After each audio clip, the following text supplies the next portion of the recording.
एक छोटी सी कहानी है। दूर देश में एक राजा रहते थे। उनके 3 बेटे थे। तीनों राजकुमारों में बराबर बुद्धि हो, तीनों में वो क्षमता हो जो वक्त आने पर राजा बनने पर सही फैसले ले सकें। इसके लिए उन्होंने तीनों बेटों की परीक्षा लेनी चाहिए। उन्होंने तीनों बेटों को बुलाया और कहा, तीनों को 4-4 महीने के अंतराल में एक पेड़ को ढूंढने जाना है।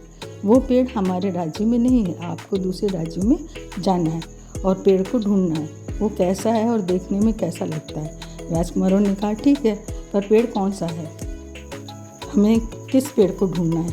राजा ने कहा, नाशपाती का पेड़ है, उसे ढूंढना है। पहला राजकुमार गया, उसे पास के राज्य में पेड़ मिल गया। वो लौट कर आया और पिताजी से बोला, अगर आप कहें तो मैं पेड़ को कि वो कैसा है बता सकूं।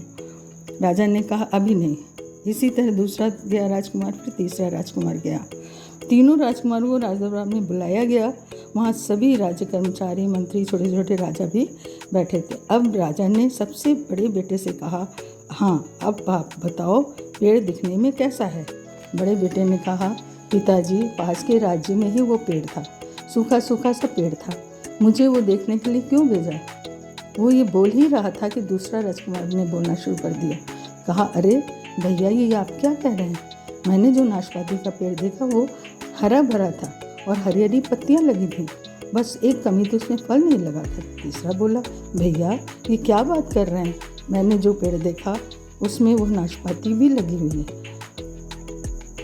और उसमें पत्तियां भी, फल सब लगे थे। वे आपस में झगड़ने लगे। राज दरबार में लोग देख रहे थे, आखिर राजा ऐसा क्या चाहता है, अपने बेटों में झगड़ा करवा रहा है। तब तक राजा खड़े हुए। उन्होंने तीनों को झगड़ने की कहा, कोई ज़रूरत नहीं है, आप तीनों ने सही पेड़ को देखा है। आप लोग 4-4 महीने के अंतराल में गए, इसीलिए आप लोगों ने पेड़ को अलग अलग टाइम पर देखा।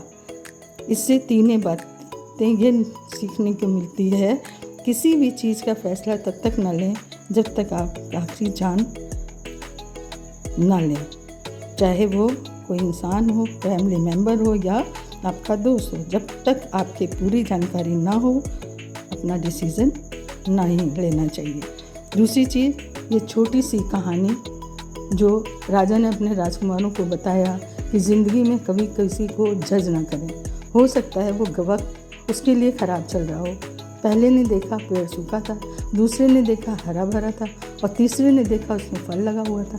राजा ने कहा, तीसरी बार किसी भी व्यक्ति के पास टाइम एक जैसा नहीं रहता। वो पेड़ पतझड़ में सूखा हो जाता है, जब सावन आता है तब हरा भरा हो जाता है। छोटी सी कहानी हमें ये सिखाती है कि दुनिया में कुछ ऐसा कर जाओ कि दुनिया करे याद। आशा है आपको ये वीडियो अच्छा लगे तो लाइक, सब्सक्राइब और शेयर ज़रूर करें। धन्यवाद।